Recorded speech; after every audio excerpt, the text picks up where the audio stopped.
दर्शन news.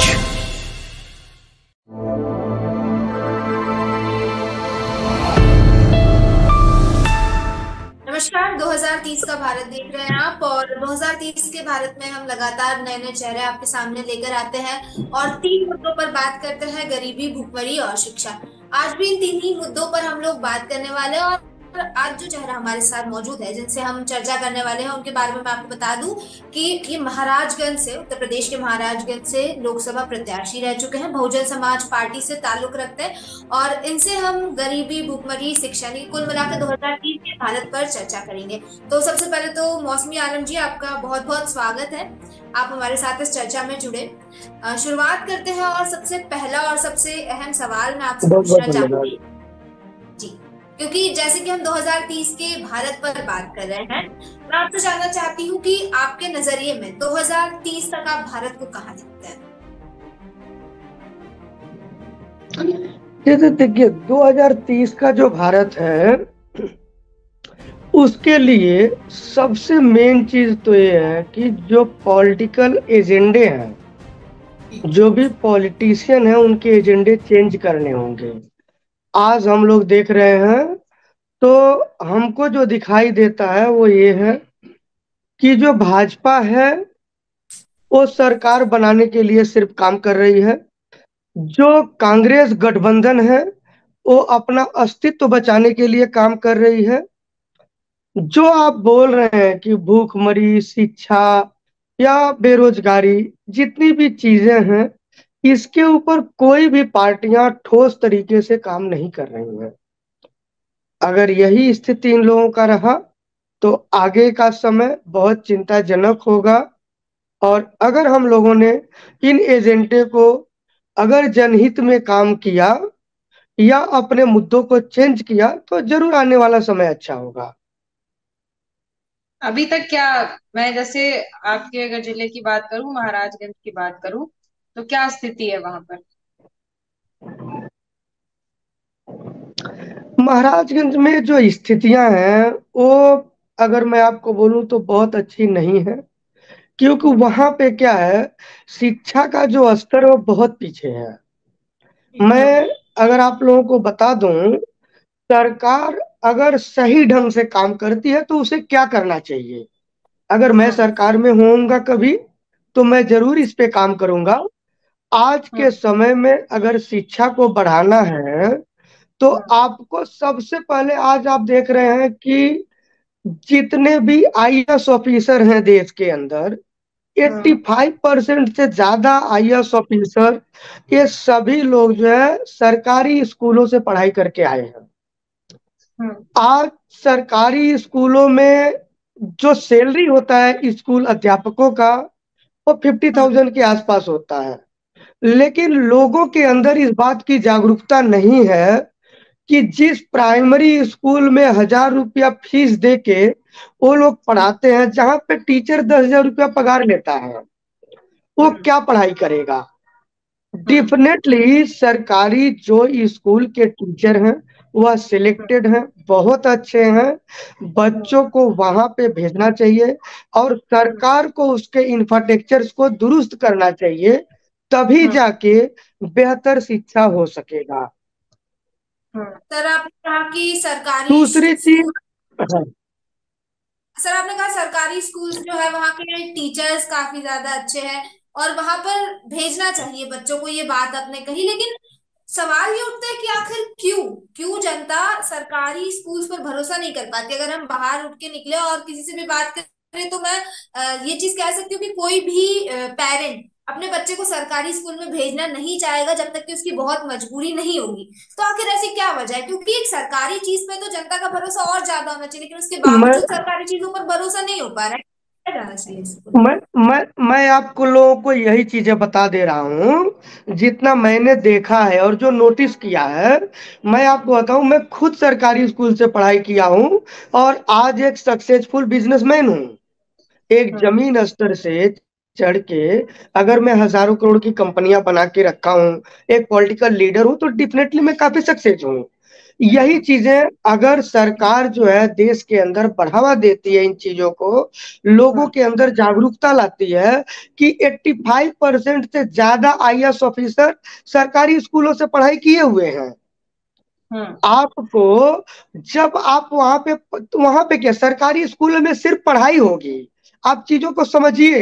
लेकिन जब primary स्कूलों जब आपको प्राइवेट स्कूलों की बात होती है तो वहां पे सिर्फ और सिर्फ बिजनेस होता है। जब हमको हमारा फाइनेंस एडवाइजर जब बात करता है तो हमको बोलता है कि सर आप एक काम करिए, एक अच्छा सा स्कूल बनाइए, पैसा आपको बोरा भर के मिलेगा। तो आज जो मेंटलिटी है लोगों की या बिजनेसमैनों की, या इन्हीं चीजों को बढ़ावा दे रहे हैं। हालांकि अगर सरकार चाहे एक जागरूकता अभियान चलाए कि सरकारी स्कूलों में बच्चों को पढ़ाना चाहिए, तो डेफिनेटली सरकारी स्कूल में बहुत अच्छे टीचर होते हैं और बहुत अच्छी पढ़ाई हो सकती है। ठीक है। तो सर और देश का सिर्फ जागरूकता अभियान चलाने से क्या लोग अपने बच्चों को सरकारी स्कूल में भेजने लग जाएंगे? जो सरकारी स्कूल के हालात है इस वक्त वो सुधर जाएंगे सिर्फ जागरूकता अभियान चलाने से?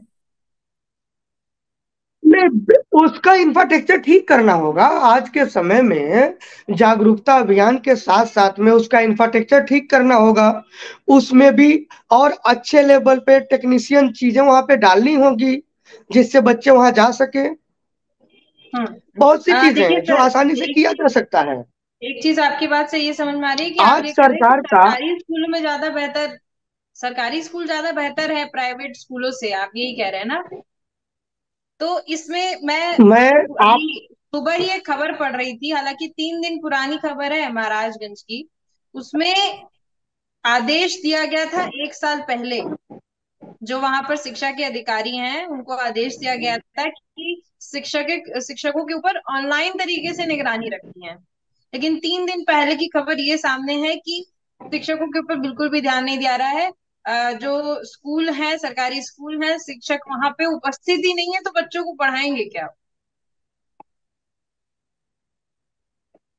ये हालात है मैं आपको एक बात बता देता हूँ, आप पहले समझ लीजिए। मैडम, मैं आपको बताता हूँ, सिर्फ महाराजगंज की बात नहीं, मैं पूरे देश में घूमता हूँ। ठीक है, करीब करीब देश के सभी जिलों में घूम चुका हूँ। मैं आपको एक बड़े जिम्मेदारी के साथ एक बात बता देता हूँ। आज जो सरकार है पूरी तरह से करप्ट सरकार है, और इनके जो लोग हैं वह अधिकारियों को उनके स्तर पे काम नहीं करने दे रहे हैं।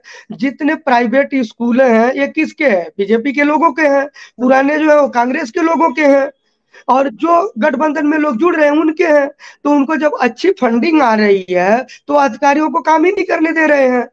जब आप अधिकारियों को काम ही नहीं करने दोगे तो फिर जो है आपको सरकारी स्कूलों का इंफ्रास्ट्रक्चर कैसे ठीक होगा? आपको मैं बता ऑपोजिशन रहा क्या हूँ, कर आप रहा है मेरे सर को वहां पे? गलत साबित कर दीजिए। आज देश के अंदर सरकार सरकार तो 85%। देखिए कुछ काम कर नहीं रही है, कहाँ पे? मान लीजिए ऑपोजिशन का भी तो कुछ भूमिका है ना। ऑपोजिशन क्या कर रहा है, विपक्षी दल क्या कर रहा है? अरे भाई, ऑपोजिशन ऑपोजिशन कौन है? ऑपोजिशन भी तो वही है भाई। 10 साल तुम शासन कर लो, अगले साल मैं शासन करूंगा। देश मतलब के मिली अंदर भगत जो करके शासन जनता को है बेवकूफ वो बना क्या है? रहे हैं। 10 साल हमारा, 10 साल तुम्हारा। हम्म। बिल्कुल की जनता को बेवकूफ बना रहे हैं। आज के समय सर, में देश के अंदर एक बड़े क्रांति की जरूरत है। आज देश में एक बहुत बड़े क्रांति की जरूरत है इन दोनों पार्टियों को बाहर निकालने के लिए। और मैं जरूर इसमें कोशिश करूंगा। और बहन जी भी बहुत अच्छे से इस स्किल्ड के ऊपर काम कर रही हैं। आने वाले समय में हम लोग इसको बेहतर बनाने की कोशिश करेंगे। आप अगर न्यूज सर में अभी किसकी सुने बात कर रहे होंगे, हैं आप? नाम ले पाएंगे क्या? बहन जी किस को बहन रिफर कर मतलब रहे हैं? बहन कुमारी मायावती जी की बात कर रहा हूँ। मैं बहुजन समाज मायावती जी पार्टी ने का। भी, सर देखिए बुरा मत मानिएगा, मायावती जी ने भी जब राज किया था उस वक्त के भी हालात आप बहुत बेहतरीन तरीके से जानते हैं। मैडम, मायावती जी तो अगर खुद ही, आप मैं आपको बताता हूँ, आप मेरे स्टेटमेंट सुन लीजिए जो चुनाव प्रचार के समय में मैंने इस्तेमाल किए हैं।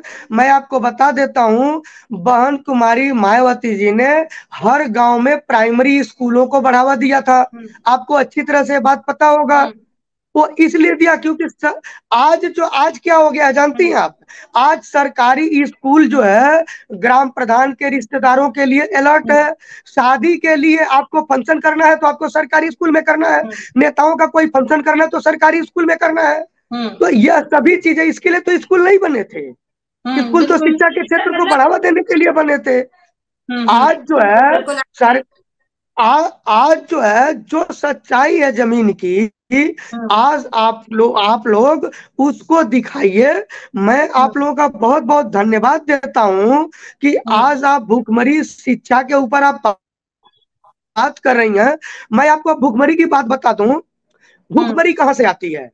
सबसे पहली चीज है भूखमरी कहाँ से। आज भाजपा बोलती थी कि मैं आपको 5 किलो राशन दे रहा हूं, कांग्रेस ने उसको जवाब दिया कि मैं 10 किलो राशन दूंगा। मैं आपको बड़े जिम्मेदारी के साथ बता दूं, हमारे यहाँ जो गांव की औरतें होती हैं वो 5 से 10 किलो राशन भीख मांगने वाले भिखारी को दे देती हैं। अब जब इनको राशन दे के वो उलझा रहे हैं, शिक्षा इनको दे नहीं रहे हैं, चीजों की महंगाइयां बढ़ा रहे हैं, जब आदमी कोई भी बच्चा जब शिक्षित नहीं होगा तो वो उसका डेवलपमेंट ही नहीं हो सकता है। मतलब सर, डेवलपमेंट होने से हर चीजों को हम आसानी से कर सकते हैं। मतलब नीति सर आप आयोग की एक रिपोर्ट सामने आई जी है, मैं मैं आपको बता रही हूँ सर। नीति आयोग की एक रिपोर्ट सामने आई है, उसमें महाराजगंज को प्रथम स्थान मिला है। 5 वर्षों में सरकार ने 3,42,72,000 लोगों को गरीबी से निकाला है। तो मतलब अब क्या माने इसको, ये बताइए। मैडम, गरीबी से निकाला है, किस स्तर पे निकाला है? गरीबी से नहीं निकाला, गरीबों को ही निकाल दिया है। ठीक है, तो कहाँ चले आप गए लोग सब? कुछ चीजें मतलब समझिए। महाराजगंज से हम सारे लोग गरीब राशन हट की गए? दुकान, मैडम सुनिए, नहीं नहीं, मैं आपको बताता हूँ क्या है, गरीबों को कैसे हटाया है आपको मैं बताता हूँ। राशन की दुकान पे 100 रुपए का राशन लेने के लिए 50 रुपए का पेट्रोल डाल के बाइक लेके आदमी जाता है राशन लेने को। हम्म। आप अच्छा। समझ रहे हैं इस बात को?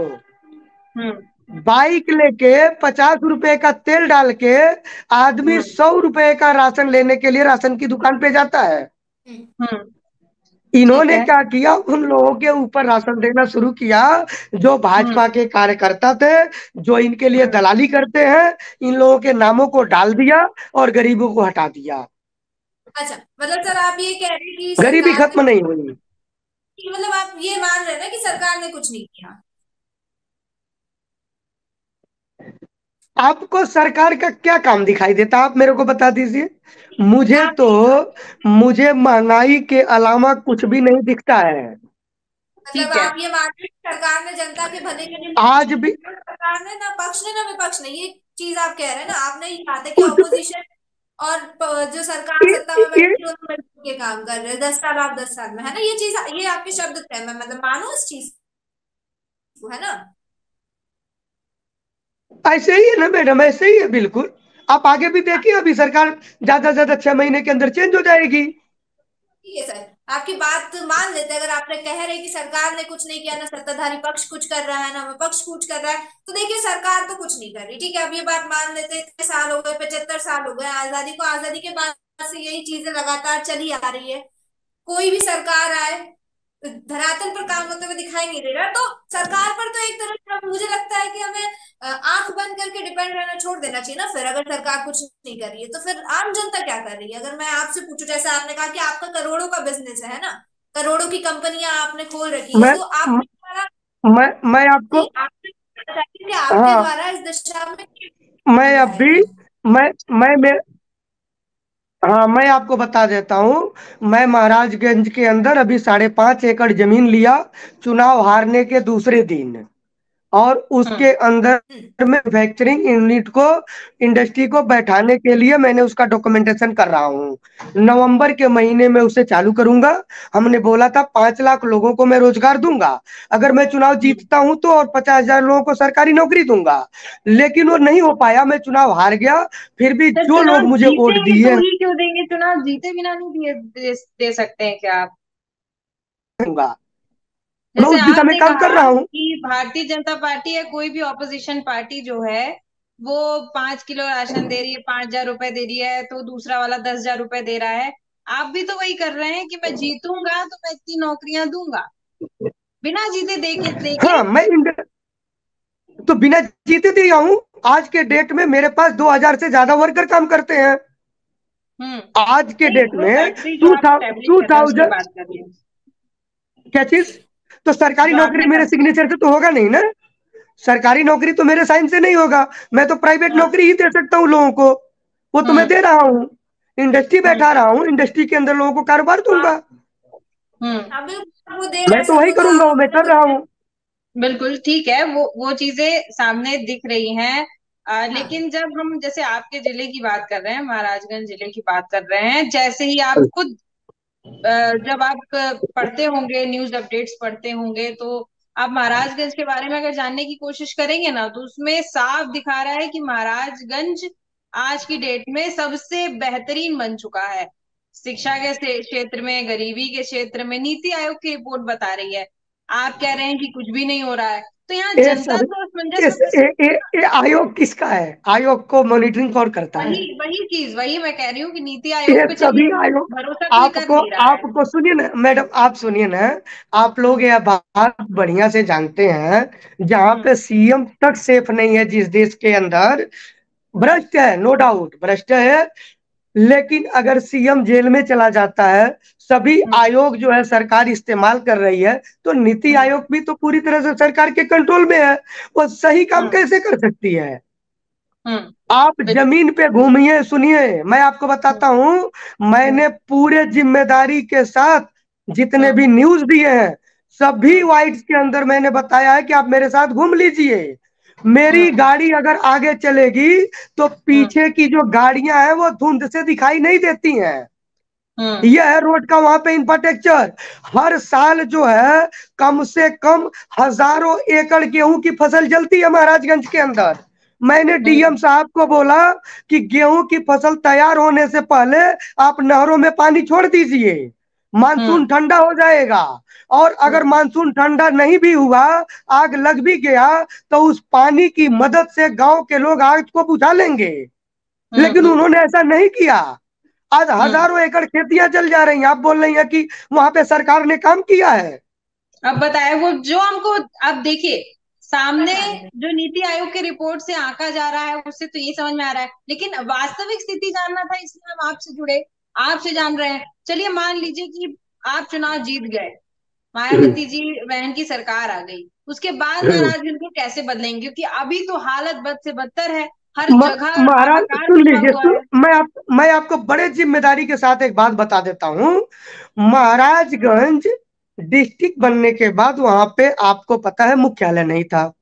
हम्म। बहन जी की जब सरकार बनी हमारे यहाँ पे, एक भी हम्म। एमएलए उनका नहीं था, एक भी एमपी उनका नहीं था। कभी भी हम्म। बसपा का एमपी आज तक नहीं हुआ महाराजगंज में। हम्म। हम्म। जो महाराजगंज के अंदर में अगर बहन कुमारी मायावती जी के विकास कामों को अगर हटा दिया जाए, तो हम्म। 5 भी ऐसे बिल्डिंग नहीं है जो किसी दूसरी सरकार ने किया हो। यह महाराजगंज की स्थिति है हम्म। अभी। शिक्षा के क्षेत्र की अगर आप बात करेंगी, तो बहन कुमारी मायावती जी की सरकार में आप लोगों ने देखा होगा, हम्म। उर्दू अरबी जो यूनिवर्सिटी है लखनऊ के अंदर, वो बहन कुमारी मायावती जी ने बनाया था। उनके उर्दू और सरकार अरबी में आप, यूनिवर्सिटी। हाँ, ये लखनऊ में जो है बहन कुमारी मायावती जी ने बनवाया है। हम्म। ठीक है। इसके बाद हम्म। मैं आपको बता देता हूँ। आपको नहीं लगता सर कि समुदाय स्पेसिफिक पार्टी चली जाती है, नहीं, ऐसा नहीं एक है, देखिए। पर्टिकुलर आपको समुदाय पर नहीं, फोकस कर आपको लेना? आपको मैं आपको आपको मैं बताता हूँ। बहुजन हाँ। समाज पार्टी का जो नारा है, सर्वजन हिताय सर्वजन सुखाय, और इसके ऊपर पार्टी ने काम किया है। आज तक जितने टिकट दिए एमएलए एमपी या किसी के लिए, सभी के लिए हम्म। दिया है। इसके अलावा जब सरकार बनी तो मिनिस्ट्री में भी सबको इन्वॉल्व किया है। कोई भी ऐसा हम्म। धर्म और जात का आदमी नहीं है जो इस पार्टी में नहीं होता था, भाजपा की हम्म। तरह। ठीक है। तो हम्म। इसको जो है ना, सिर्फ हम्म। बदनाम किया जाता है। क्योंकि सबको पता है कि बहन कुमारी मायावती जो है वो दलित समाज की हैं। अगर वह देश हम्म। की मुख्यमंत्री या प्रधानमंत्री बनती हैं तो आज के समय में जो लोग हैं, जो अलग अलग पार्टियों के लोग हैं, ये लोग उसको एक्सेप्ट नहीं करना चाहते हैं कि एक दलित समाज हम्म। की महिला जो है आज जो है मतलब प्रधानमंत्री बने। नहीं तो मैं आपको बता देता हूं, जो इन्होंने अभी इस चुनाव में जो गलतियां हुआ कि उत्तर हम्म। प्रदेश में जो है भाजपा मतलब उत्तर प्रदेश में संविधान खतरे में था, लेकिन हम्म। बाकी के स्टेट में संविधान खतरे में नहीं था। वहां पे इस मुद्दे को नहीं बढ़ाया गया। संविधान खतरे हम्म। में होने की बात सुन के दलित और मुस्लिम डरता है, और उस डर का हम्म। इन्होंने फायदा उठाया। बहन कुमारी मायावती जी को इसका खामियाजा भुगतना पड़ा। हम लोगों ने बहुत हम्म। मेहनत किया, लेकिन उस हम्म। मेहनत के साथ साथ में संविधान के खतरे का जो डर था लोगों के अंदर उसको निकाल नहीं पाए। लेकिन आज वह हम्म। सभी वोटर इस बात से पछता रहे हैं कि उनसे हम्म। गलती हुई है। आगे चल के वह सभी लोग हमारे साथ हैं। आगे हम लोग 2027 में बहुत अच्छा करेंगे। हम्म। आज आप देख रही होंगी, कल कल परसों का एक मोदी जी का एक ये था, माननीय प्रधानमंत्री जी ने बताया कि हम्म। अगर स्टाफ टाइम पे ड्यूटी नहीं आता है तो उसका आधा हाजिरी लगाया जाएगा। तो आपने भी कुछ न्यूज़ नहीं हो देखा रहा है सर रहेगा। वहां पे। नहीं, सुन तो तो भी तो कुछ लीजिए, नहीं सुन हो रहा है। मैडम, सुन सुन तो लीजिए, पूरी बात तो सुन लीजिए। हम्म। आधा हाजिरी हम्म। देने की बात उन्होंने किया, लेकिन आपको पता होगा जब बहन कुमारी मायावती जी की सरकार थी, हम्म। आपका पूरे स्टेट के अंदर 10 बजे की हम्म। ड्यूटी है तो ऑफिसर जो है 9:30 बजे गेट पे खड़ा मिलता था। हम्म। हम्म। ये था बहन कुमारी मायावती जी का सरकार चलाने का तरीका। अच्छा। तो आप सर समझिए। चलिए, आप मायावती जी की बहुत तारीफ कर रहे हैं। मैं एक चीज आपसे जानना चाह रही हूँ कि बहुत पढ़ी लिखी हैं, आपने तारीफ की, बहुत अच्छा काम भी करती हैं, तो भी भाषण देते वक्त तो पढ़कर भाषण देती हैं, इसके पीछे की क्या वजह है? देखिए क्या होता है, उनका जो भाषण है, स्पीच देना, लिख के बोलना, दरअसल क्या होता है कि बहुत से लोग ऐसे होते हैं जो बात करते करते थोड़ी सी बातें इधर उधर जाती है और लाइन अप नहीं हो पाता है। तो बहन हम्म। कुमारी मायावती जी की सोच एकदम क्लियर है कि जो हमारा संदेश लोगों के पास जावे वह पूरी तरह से निरीक्षण करके ही जावे, कोई गलती हम्म। न हो। उन्होंने डॉक्यूमेंटेशन को बहुत ज्यादा प्रायोरिटी दिया हुआ है शुरू से लेके आज तक, और हम्म। इसीलिए वह जो डॉक्यूमेंटेशन पे भरोसा करती हैं और वह हम्म। देख कर बोलती हैं। सर आप चुनाव लड़े थे ना इस बार, हम्म। हम्म। तो हार गए, हाँ तो जीत क्यों नहीं पाए सर? काम किए होते तो जीत जाते। मैडम, काम आदमी कैसे करेगा आप पहले समझ लीजिए। मेरे यहाँ पे काम काम करने के लिए कैसे तो पहले करेंगे? मुझे, मैं आपको बता रहा हूँ ना, मुझे महाराजगंज जिले में काम हम्म। करने के लिए तो पहले मुझे कमाना पड़ेगा ना, और कमाने के लिए महाराजगंज में इंडस्ट्री नहीं है। इस वजह से आप ही मुझे की मुंबई जाना पड़ा। और जब मैं मुंबई जाके कमाया तो हम्म। कमाने के बाद अब वहां पे जो खर्चा है वो मैं कर रहा हूँ। मायावती जी ने तो बहुत काम किया पहले का, तो आपको तो मेहनत करने की जरूरत ही नहीं पड़नी चाहिए ना। आपको बताए ना, लोग गुमराह हो जाते हैं ना। जनता जो है गुमराह होती है, उनको आसानी से लोग गुमराह कर लेते और हैं। गुमराह कौन करता है सर? जो चोर बदमाश लोग हैं वही लोग करेंगे। गुमराह आपको पार्टियां ही अच्छी तरह से करती हैं। पता होगा। ईमानदार आदमी कभी किसी को गुमराह नहीं करता। आप बढ़िया से बात को समझ लीजिए, सर, आप कह साइकोलॉजिकल रहे चीजें हैं, हैं। सर, आप कह रहे हैं जनता गुमराह हो जाती है। इस बार उत्तर प्रदेश का जो लोकसभा चुनाव का नतीजा आया है उसमें साफ समझ आ रहा है कि जनता को गुमराह किया गया है या नहीं। ऐसे कैसे आप कह रहे हैं जनता गुमराह हो जाती है? नहीं नहीं, गुमराह तो हुई है, पूरी जनता जो है गुमराह हुई है। कैसे गुमराह आपको हो? संविधान संविधान का डर दिखाया गया, जबकि जो पार्टी संविधान की डर दिखा रही है, आपको अच्छी तरह से पता होगा कि कम से कम करीब करीब 100 टाइप ऑफ जो है ना संविधान में छेड़छाड़ कांग्रेस सरकार में 70 साल में किया गया है, जबकि भाजपा हम्म। के सरकार में 10 बार छेड़छाड़ किया गया है। फिर भी हम्म। संविधान का खतरा दिखा रहे हैं वो लोग।